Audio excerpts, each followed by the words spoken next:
إنها لا تعرف حتى ماذا تقدم. أعلم جيداً ما أقدمه يا سيدي. وأعلم أيضاً متى يخلط الرجل بين القسوة والمزاح. لم نسيت الآن؟ لم نسيك الأخيرة. إذن A single drop of water is all it took to end her career.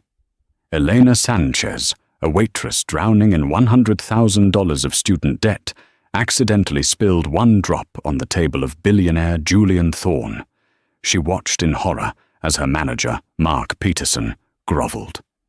But as she cleaned the table, Thorne leaned over to his associate and began speaking in rapid, harsh Arabic. He insulted her, called her an empty-headed child, and mocked her. He assumed the help was invisible. He assumed she was ignorant. What he didn't know was that Elena's $100,000 in debt came from a master's degree in Arabic linguistics. She stood up, looked him dead in the eye, and the words that came out of her mouth next didn't just stop his heart. They changed her entire world. The service light on the kitchen computer chimed, a sound that had become the soundtrack to Elena Sanchez's waking nightmare. It was 7 p.m. on a Tuesday, and the Meridian, a restaurant so exclusive it didn't have a sign, was buzzing. The air smelled of seared scallops and old money. Elena, 26, balanced 3 plates on her left arm, the ceramic pressing into a bruise she'd gotten last night. Each plate cost more than her first car. She was, by any academic measure, a genius. She held a master's degree in modern linguistics and Middle Eastern studies from a prestigious university. She could argue geopolitical theory in 3 languages and translate 13th century poetry from 2 more. She was also $103,450 in debt. This crushing weight was why she was here, at the Meridian in downtown Chicago, wearing a starched black apron and smiling at people who viewed her as furniture. Sanchez, Table 4 needs their check. Table 7 is asking for you, and the Thorne party is here. Do not mess this up. The voice belonged to Mark Peterson, the restaurant's general manager. Peterson was a man who lived in a state of perpetually clenched terror. He managed by fear, worshipping the wealthy clients and terrorizing the staff who served them. The Thorne party? Eleanor asked, her blood running a little cold. Julian Thorne, as in Thorne Global, as in the man who could buy this entire city block before his appetizer gets cold. He's in the private dining room, and he's particular. Peterson straightened his already perfect tie, his eyes darting to the private room's closed door. Everything is yes, Mr. Thorne. Right away, Mr. Thorne. You don't speak unless spoken to. You don't exist. Got it? Got it, Mr. Peterson, Elena said, her voice a flat, professional monotone. Don't look him in the eye, Peterson added, as a final, useless instruction, before bustling away. Elena took a deep breath, smoothing her apron. Her friend and fellow waitress, Sarah Jensen, slid up next to her at the service bar, grabbing a tray of drinks. You got Thorne. Good luck, Sarah whispered, her eyes wide. Last time he was here, he had his server fired because his steak was too loud when he cut it. I'm not kidding. Peterson canned him on the spot. Too loud? Elena muttered. What does that even mean? It means he's an entitled monster, Sarah said, hoisting her tray. Just be a ghost, Elena. Be a ghost and get through it. Elena nodded, but a familiar, bitter heat rose in her chest. She had spent 5 years of her life becoming an expert. Her dissertation on the evolution of Gulf dialects had been called groundbreaking by her professors. Now, her primary professional goal was to become a ghost for a man who thought a steak could be too loud. She grabbed a heavy silver pitcher of ice water, the condensation cold against her fingers, and pushed open the heavy oak door to the private dining room. The room was quiet. 2 men sat at a table covered in documents. One was older, with a kind, tired face. This was Mr. Cole, Thorne's COO. The other, facing the door, was Julian Thorne. He wasn't what she expected. He was young, maybe mid-30s, with sharp, severe features and eyes so dark and intense they seemed to absorb the light in the room. He was wearing a dark, impeccably tailored suit, but he wore it like armor. He was radiating an aura of such profound impatience that Elena felt it like a physical force. "Water, sir?" she asked, her voice quiet. Thorne didn't even look up. He just waved a dismissive hand, deep in conversation with Cole. Elena moved with practiced, silent grace. She approached Mr. Cole first, filling his glass. Then she moved to Julian Thorne. She held the heavy pitcher, tilting it slowly. The water streamed into the crystal glass. And then it happened. A piece of ice, clinging to the inside of the pitcher, dislodged and fell into the glass with a tiny clink. The smallest, most insignificant splash escaped the rim. It wasn't a spill. It was a micro-droplet, a single tiny drop of water that landed on the dark wood of the table, inches from a stack of financial reports. Elena froze. Julian Thorne stopped talking. The silence was absolute. He slowly, deliberately, turned his head. His dark eyes didn't look at her. They looked at the single drop of water. He stared at it for 1 second. 2. Then he lifted his gaze to her. It was not anger. It was a cold, pure, dismissive contempt that was far worse. "Mr. Peterson!" he boomed, his voice cutting through the heavy door. Elena felt her stomach turn to ice. She hadn't even spilled it on him. It was a single drop. On the table. The door flew open, and Peterson scurried in, his face pale with panic. "Mr. Thorne, is everything all right? My apologies." "This server," Thorne said, his voice dripping with disdain as he gestured to Eleanor, "is incompetent. I'm in the middle of a billion-dollar negotiation, and I have to be interrupted by this." "Sir, I am so sorry," Elena began, her voice shaking slightly. "It was just one—" "Quiet!" Peterson hissed at her, his eyes wide with fear. He pulled a pristine white handkerchief from his breast pocket and personally dabbed the single, offending drop of water as if it were toxic waste. "I apologize, Mr. Thorne, profusely. It will not happen again. I will remove her from your service immediately." Thorne leaned back in his chair, his eyes still locked on Eleanor. He looked at her, really looked at her, with her dark hair pulled back in a severe bun and her face pale with humiliation. He then turned to Mr. Cole. The billionaire let out a short, huffing laugh of disbelief, and then he began to speak in a language he was certain no one in this room but his associate would understand. He spoke in rapid, fluent, Gulf-style Arabic. "This is what's wrong with this country," he said, his voice laced with venom. "They let children do a professional's job. This place is a joke. Look at her. She's probably as empty-headed as she is clumsy. She can't even pour water. I'd be surprised if she can even read." He smirked at Mr. Cole, expecting a commiserating laugh. Cole, to his credit, just looked uncomfortable. Thorne glanced back at Eleanor, who was standing frozen, her hands at her side.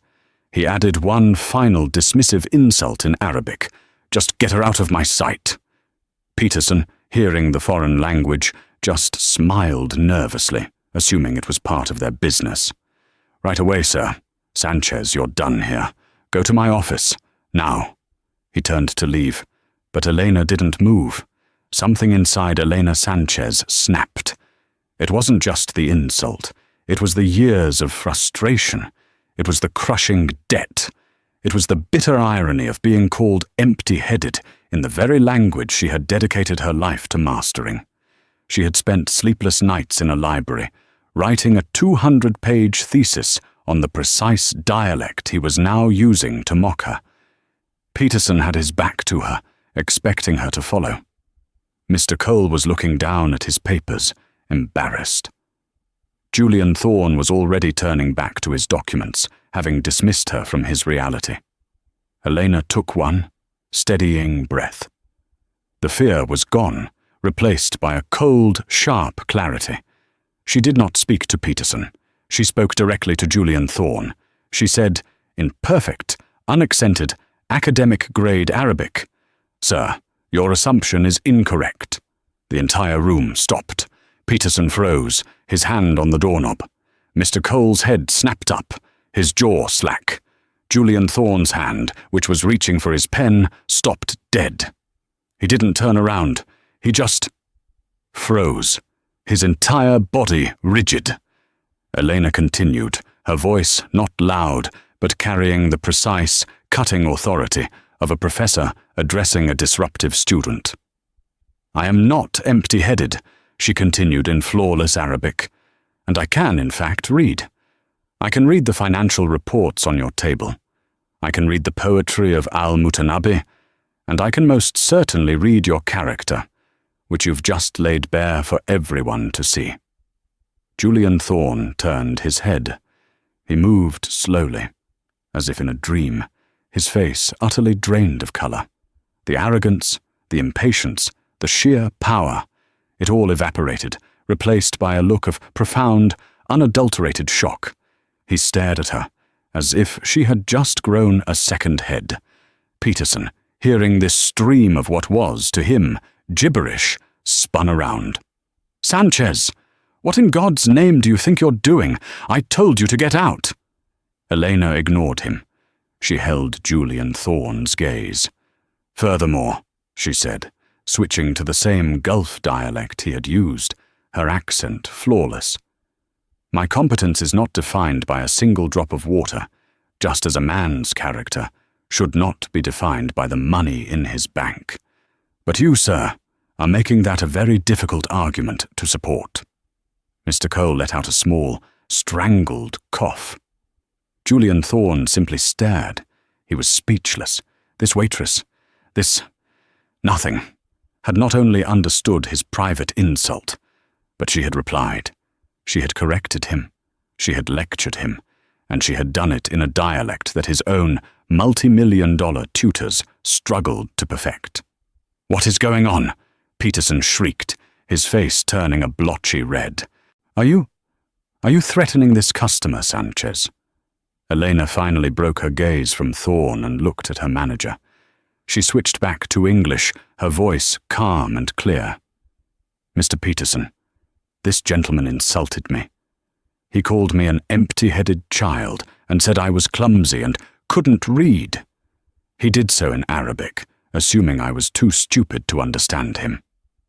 Peterson looked frantically between Eleanor and Thorne. "Mr. Thorne, I'm sure she's mistaken. She's hysterical." "She is not mistaken." The voice was Julian Thorne's. It was quiet, strained. He was still pale. He looked at Eleanor, and for the first time, he wasn't looking at her. He was seeing her. The disbelieving shock was slowly being replaced by something else, a dawning, terrifying calculation. "She understood every word," Thorne said in English, his voice flat. Peterson's entire world seemed to crumble. He looked at Elena with a new, horrified expression. You speak that?" "I have a master's degree in it," Elena said simply. You're fired," Peterson finally sputtered, pointing a shaking finger at the door. "You are fired! How dare you! Insubordination! Eavesdropping! Get out! Get out of this restaurant! Clear out your locker!" Elena looked at Peterson. Then she looked at Thorne. Thorne was just watching her, his expression now completely unreadable. He didn't defend her. He didn't stop the manager. He just watched. A bitter laugh almost escaped Elena's lips. Of course. What did she expect? That he would suddenly defend her? He was a billionaire, and she was the help who had embarrassed him. "Fine," Elena said. She untied the black apron, the one that represented all her debt and failure. She folded it neatly and placed it on the service tray. "I'll send you a forwarding address for my last paycheck," she said to Peterson. She then looked directly at Julian Thorne. "Have a lovely evening, Mr. Thorne," she said in perfect English. Then she leaned in just slightly and whispered in Arabic, so only he and Cole could hear, "And good luck on your deal. You're going to need it." She turned and walked out of the room. She didn't slam the door. She closed it gently behind her, leaving Julian Thorne and his associate in the wreckage of the silence she had created. Elena walked out of the Meridian into the cold Chicago night. The reality of her situation hit her with the force of the wind coming off the lake. She was fired. She was unemployed. Her rent was due in a week, and her student loan payment, a staggering $800, was due in 2. She had $412 in her bank account. Her moment of defiance, which had felt so righteous and powerful in the dining room, now just felt stupid, reckless. What had she accomplished? She had talked back to a billionaire, and now she couldn't pay her rent. She had let her pride ruin her. She went home to her tiny, garden-level apartment, the kind where you could see people's feet walking by the window. She sat on her second-hand sofa and did what she hadn't done in years. She cried. She cried for the sheer, crushing unfairness of it all. All that work, all that study, all for nothing. The next day was a blur of grey misery. She woke up, her eyes puffy, and immediately logged onto her laptop. She spent 8 straight hours applying for jobs. She applied to be an executive assistant, a receptionist, a barista, a dog walker. She even applied to another high-end restaurant, knowing she'd have to lie about why she left the Meridian. She also sent her resume to 3 translation services, but they all wanted 5-10 years of in-field experience. Her academic qualifications, it seemed, were worthless in the real world. By 3 p.m. she had received 6 automated rejection emails. Her phone, which had been silent all day, suddenly buzzed. It was an unknown number. She ignored it. It buzzed again. A voicemail. She listened, pressing the phone to her ear. "A message for Ms. Elena Sanchez," said a crisp, professional woman's voice. "My name is Amanda Bishop, executive assistant to Mr. Julian Thorne. Mr. Thorne requests a meeting with you this afternoon at his offices. A car is being sent to your address and will arrive in 15 minutes to bring you downtown. Please be ready." The message ended. Elena's heart hammered against her ribs. A car? A meeting? Was he going to sue her? Blacklist her from every restaurant in the city? She was terrified. But what choice did she have? If she ignored him, he could still do all those things. At least this way, she could face him. She splashed cold water on her face, changed out of her sweatpants into her one interview outfit, a simple black blouse and slacks, and ran a brush through her hair. She felt like a prisoner being called to her own sentencing. Exactly 15 minutes later, a gleaming black Mercedes S-Class sedan glided to a stop in front of her apartment building. The driver, a man in a black suit, got out and opened the rear door for her, not saying a word. Elena slid into the plush leather interior. The car was silent, insulated from the world. It pulled away from the curb, leaving her old, failed life behind. She had no idea she was being driven toward a new one. The drive was short. They pulled into a private garage beneath a towering glass skyscraper, Thorne Global Headquarters. The driver led her to a private elevator. He used a keycard, and the elevator shot upwards, not stopping, until it chimed softly, and the doors opened directly into a penthouse office.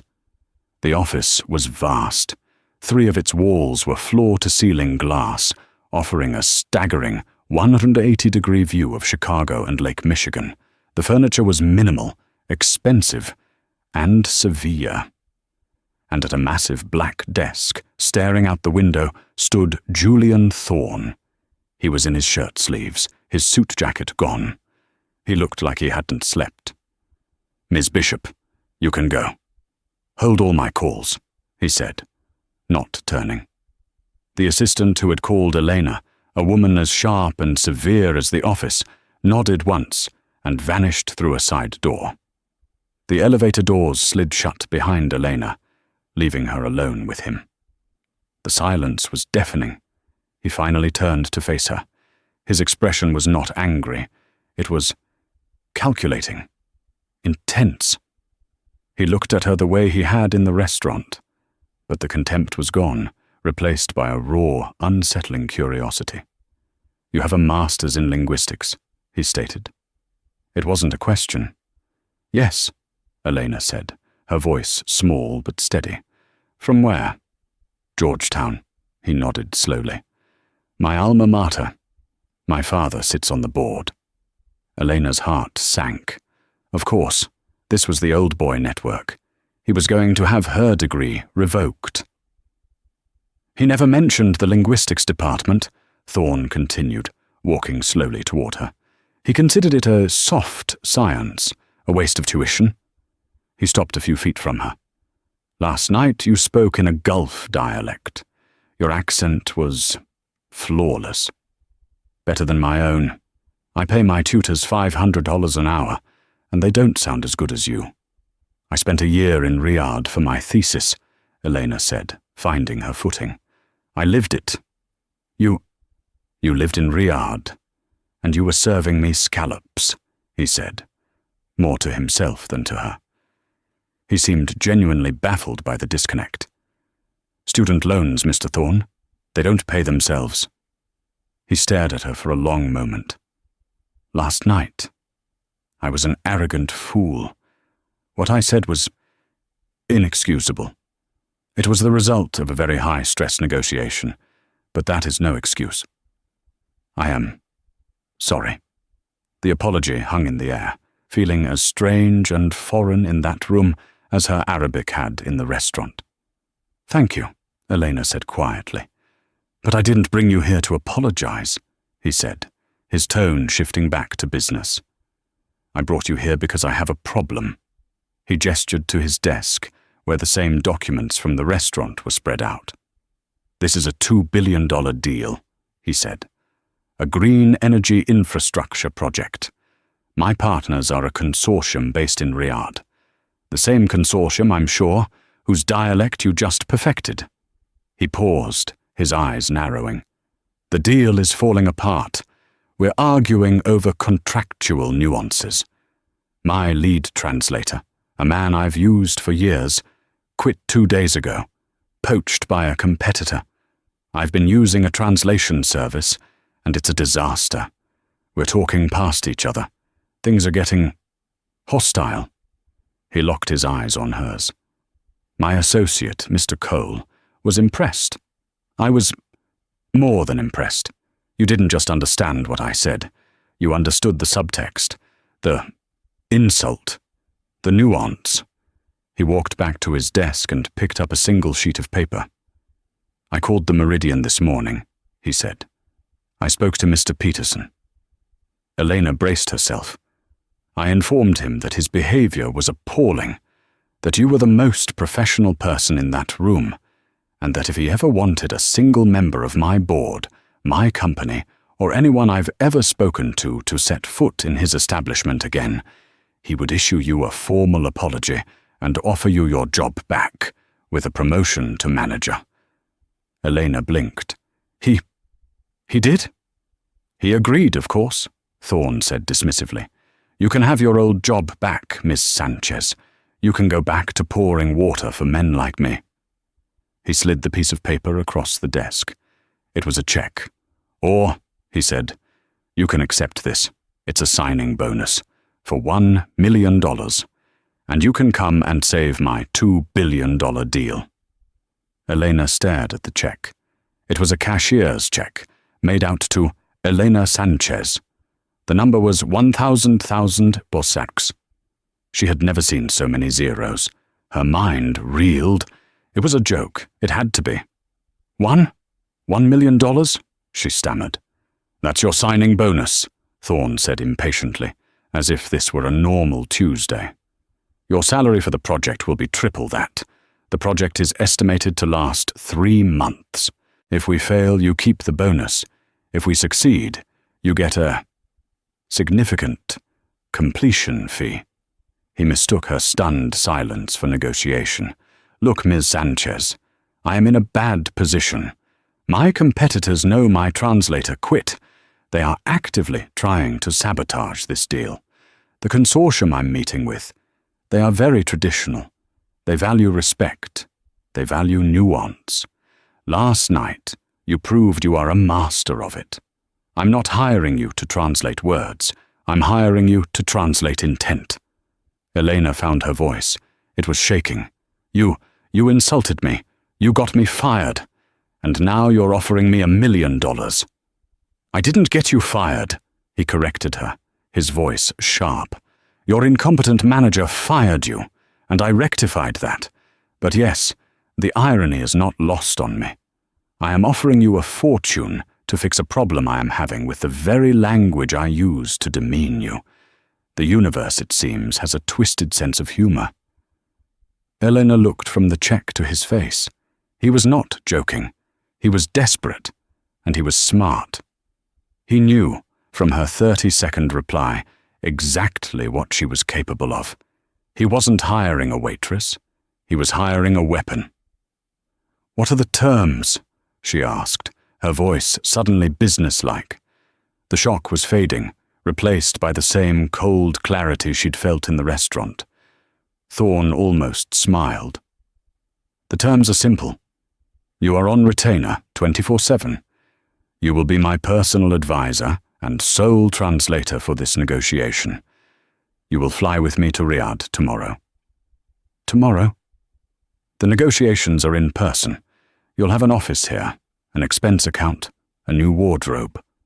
Ms. Bishop will handle everything. All you have to do is what you did last night. Listen to what they're really saying. Elena thought of her $450 in debt. This check would erase it.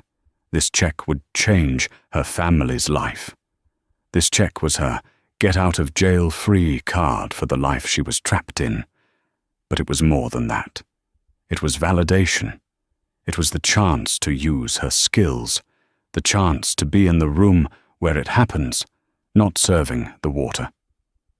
I have one condition, Elena said. Thorne raised an eyebrow. I am not your assistant. I am not your servant. I am your linguistic and cultural advisor. You will treat me as a professional. When I am in that room, my word on language and culture is final. If I tell you not to say something, you don't say it. If I tell you that you've misunderstood, you listen. I am not an employee. I am a consultant. Is that clear? The shadow of a genuine smile touched Julian Thorne's lips.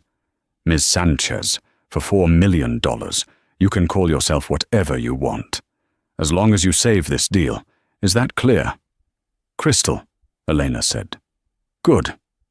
Welcome to Thorne Global. He pointed to the check. Deposit that on your way to see Ms. Bishop. She's waiting for you. A car will take you to get a passport, expedited, and then to a tailor. We fly at 6 a.m. The next 24 hours were a surreal blur.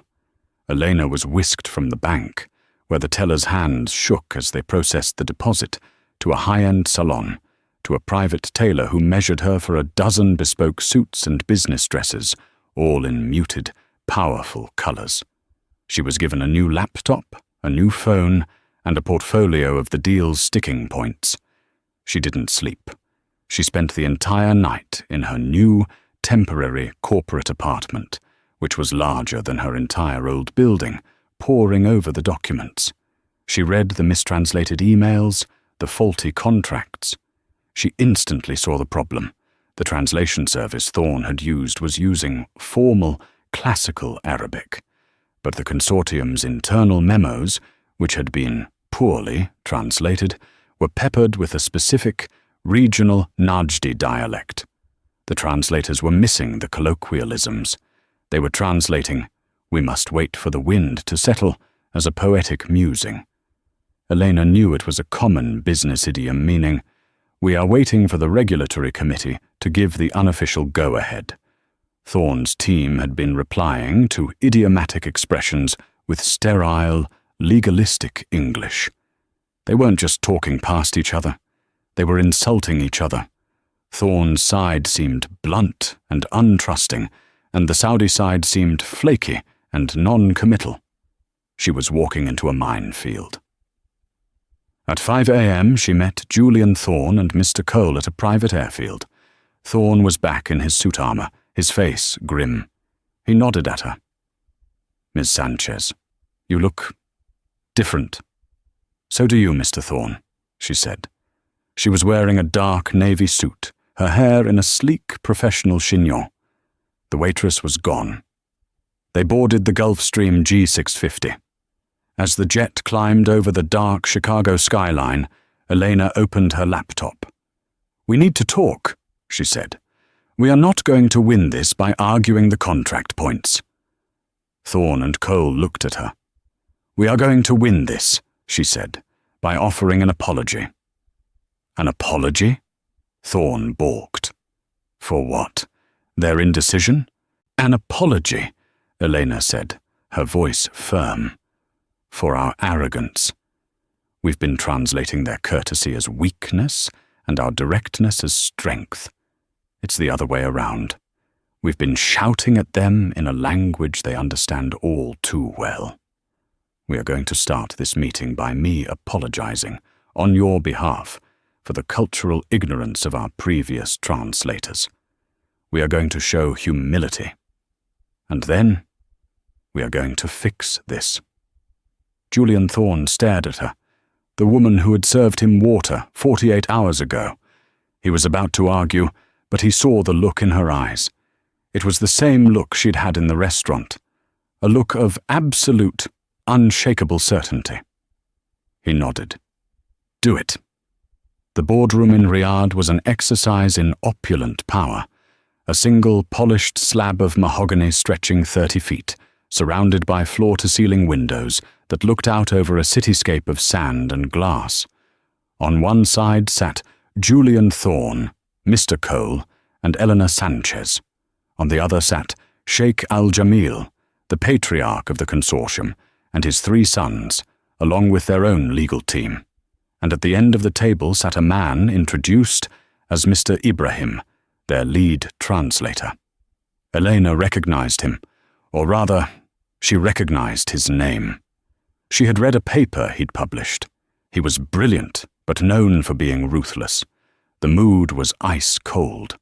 The sheikh, a formidable man in immaculate white robes, had not smiled.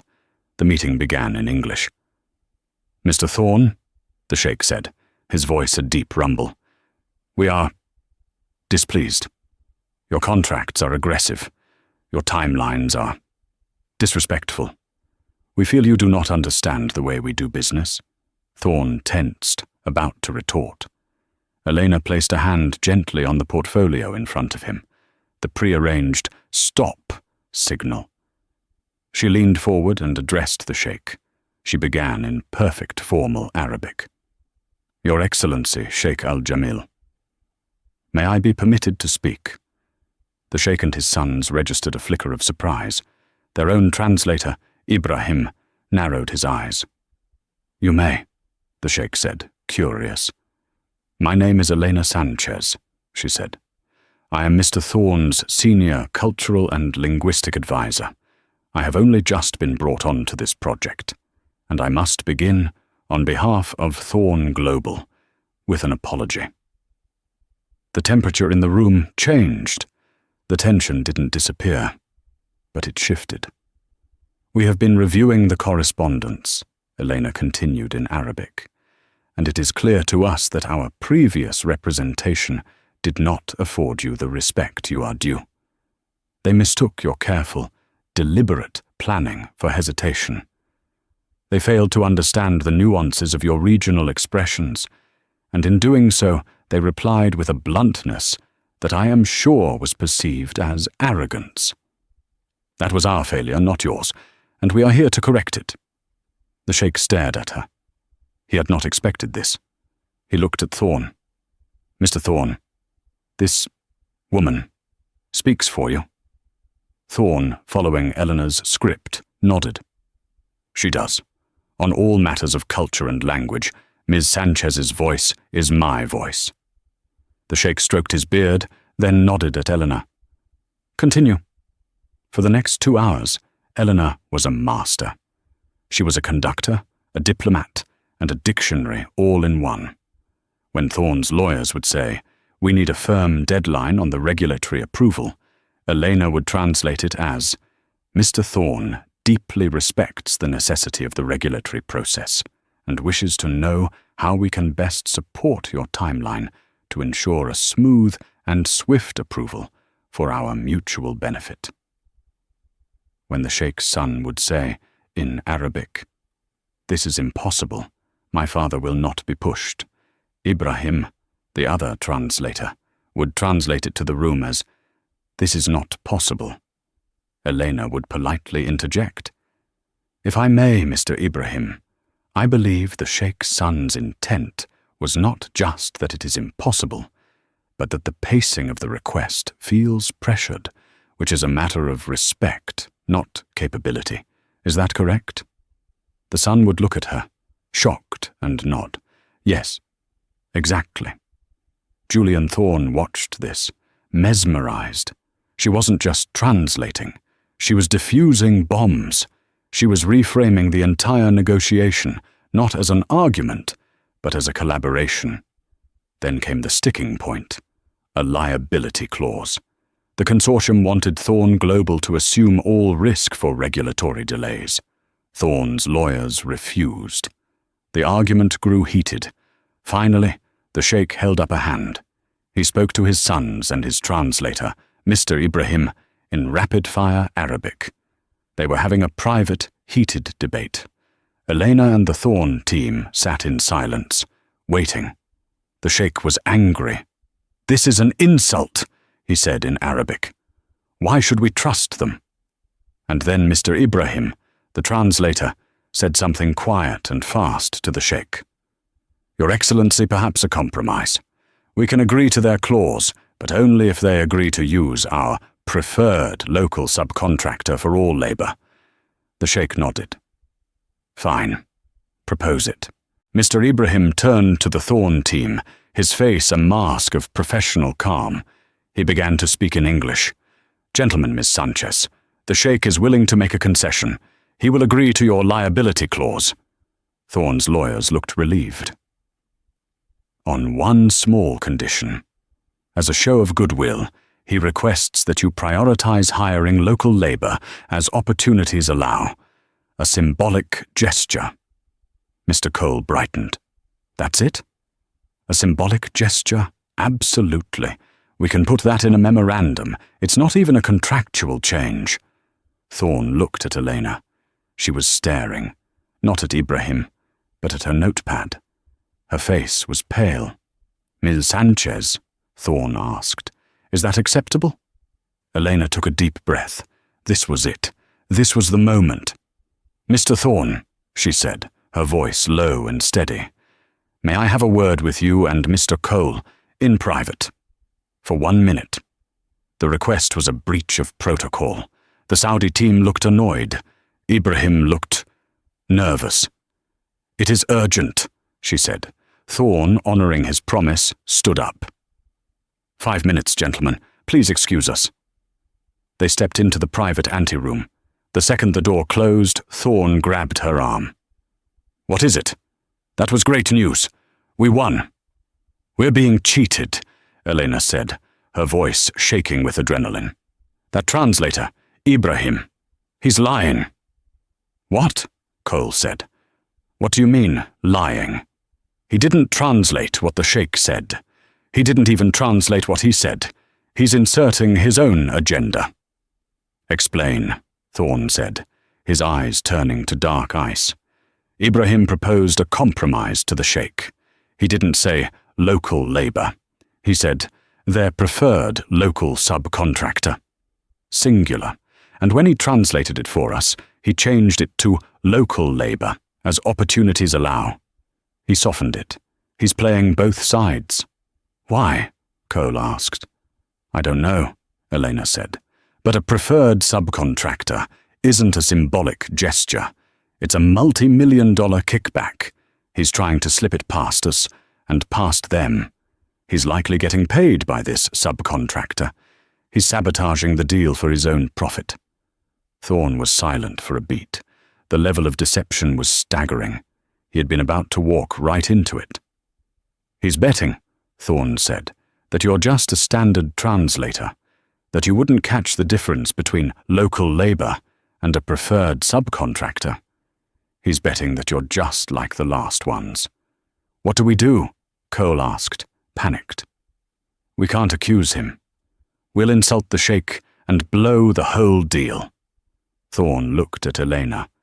The trust in his eyes was absolute. What do you do, Ms. Sanchez?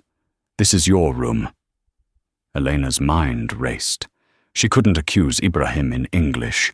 It would be her word against his. She couldn't accuse him in front of the sheikh. It would cause a massive loss of face. She had to expose him, but she had to do it to him and let him hang himself. I have an idea, she said, but you have to follow my lead. Do not react. And Mr. Thorne, I need you to look angry, not at him. At me. Thorne looked confused. I don't understand. You're not supposed to, she said. They're not supposed to. Just trust me. They re-entered the boardroom. The atmosphere was expectant. Mr. Ibrahim, the translator, looked smug. Our apologies, gentlemen, Julian Thorne said, his voice hard as steel. He sat down and didn't look at the sheikh. He glared, as requested, at Elena. Mr. Ibrahim, Thorne said in English, your translation was a symbolic gesture. My advisor. He said the word with a slight sneer. Seems to think this is a more binding request. She is cautious. Elena kept her face down, as if she were being reprimanded. Ibrahim smiled, a thin, oily smile. It is merely a sign of mutual respect, Mr. Thorne, a cultural necessity. Your advisor is perhaps unfamiliar with the scale of such deals. It is nothing for your lawyers to worry about. He was patronizing her. He too saw her as the help who had gotten lucky. I see, Thorne said. So you are confirming. It is a non-binding request for local labor. Precisely, Ibrahim said. Good. Thorne leaned back. Then we have a deal. Mr. Cole looked at Elena in panic. What was she doing? She was letting it happen.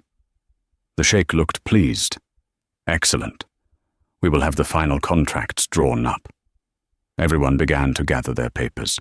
The deal was done. Elena waited until the sheikh had stood up, until Ibrahim was shaking Mr. Cole's hand, smiling his false smile. Then she spoke. She did not speak in English. She did not speak in the formal Arabic of the meeting. She spoke directly to Mr. Ibrahim in a sharp, cutting Egyptian dialect, a dialect known in the linguistic world as the language of media, confrontation, and a good intellectual fight. Mr. Ibrahim, she said, her voice clear and carrying across the room. Ibrahim froze, his hand still holding Cole's. You are a very skilled man, Elena continued in Arabic, a polite smile on her face. I was just reading your 2019 paper on contractual false friends in Gulf negotiations. It was brilliant, especially your section on the preferred subcontractor gambit. Ibrahim's face went from smug to ashen in a fraction of a second. He looked as if she had physically struck him. The sheikh and his sons, who had been talking among themselves, stopped and turned. They heard the shift in language. They saw the look on Ibrahim's face. What is this? The sheikh asked, his voice sharp. What did she say? Ibrahim stammered, pulling his hand back from Cole. "I was just telling Mr. Ibrahim how much I admired his academic work," Elena said, switching back to the formal Gulf dialect, her voice full of false innocence. "He wrote a fascinating paper on how dishonest translators can attempt to slip kickback clauses into negotiations, specifically by using the term a preferred subcontractor when their client simply meant local labor.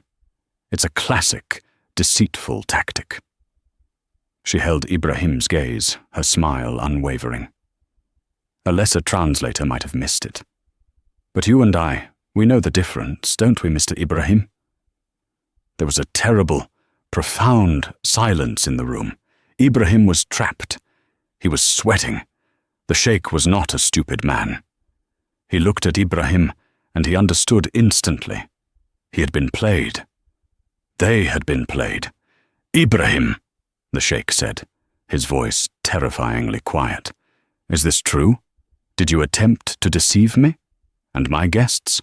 Your Excellency, it was a misunderstanding, a linguistic nuance," Ibrahim pleaded, his career evaporating before his eyes.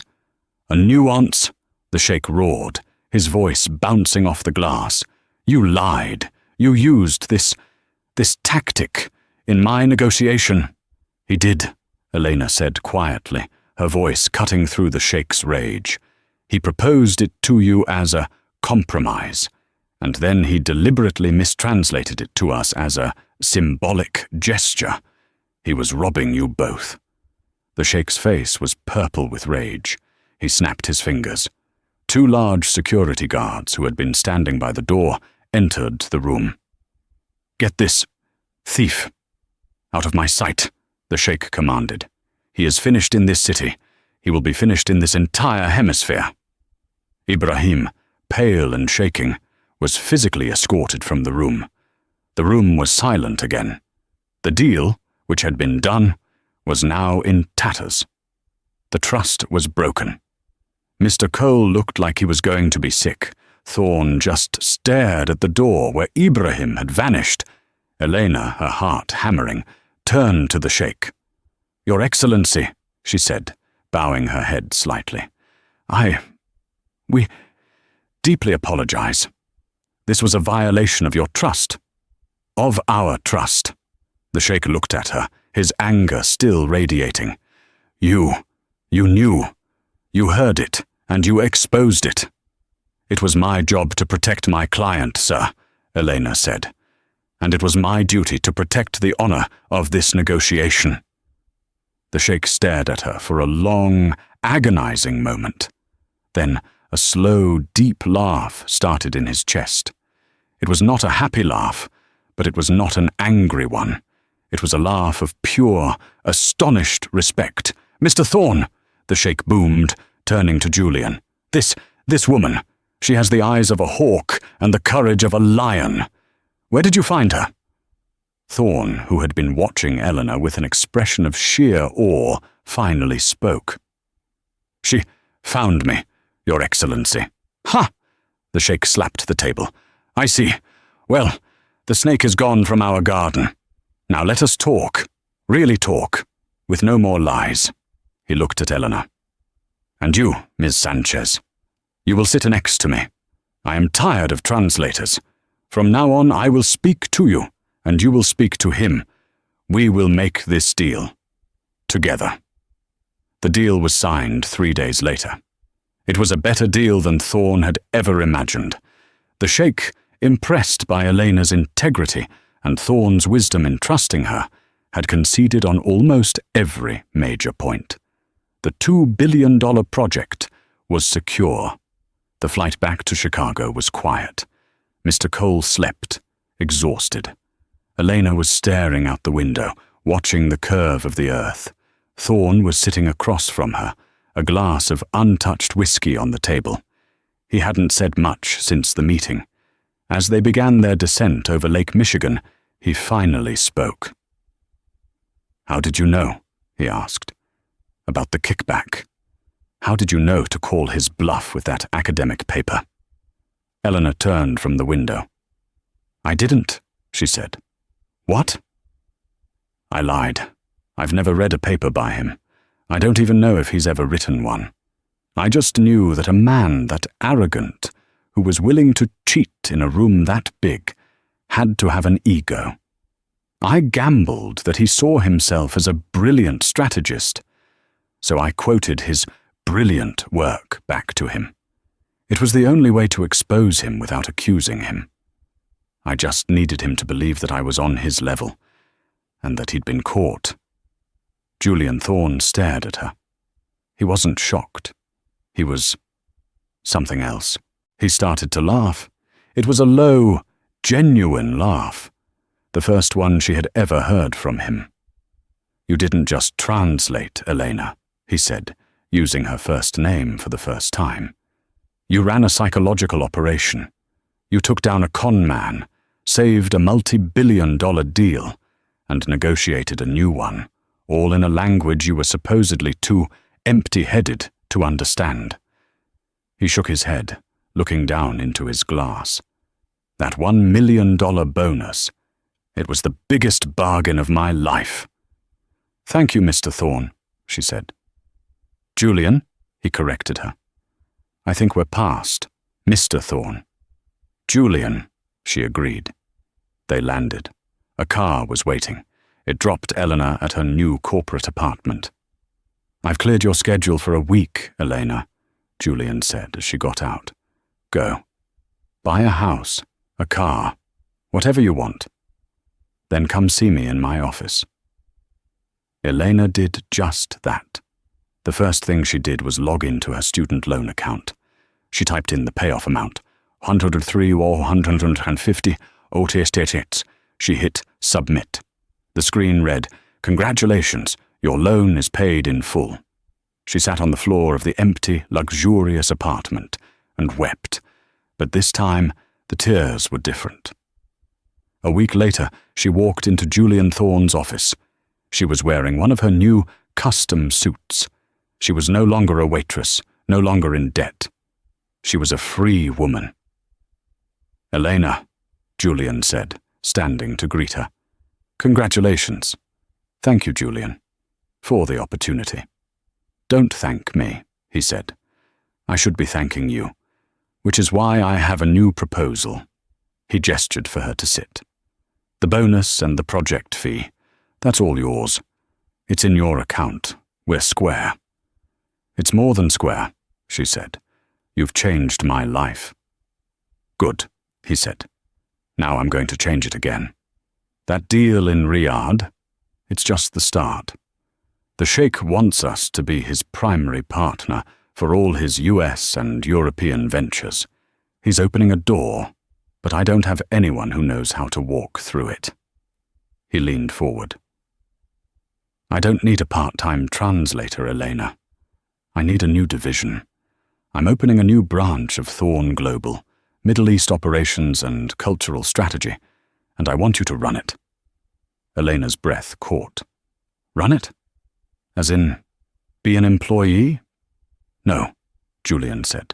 I don't want you as an employee. I saw you in that room.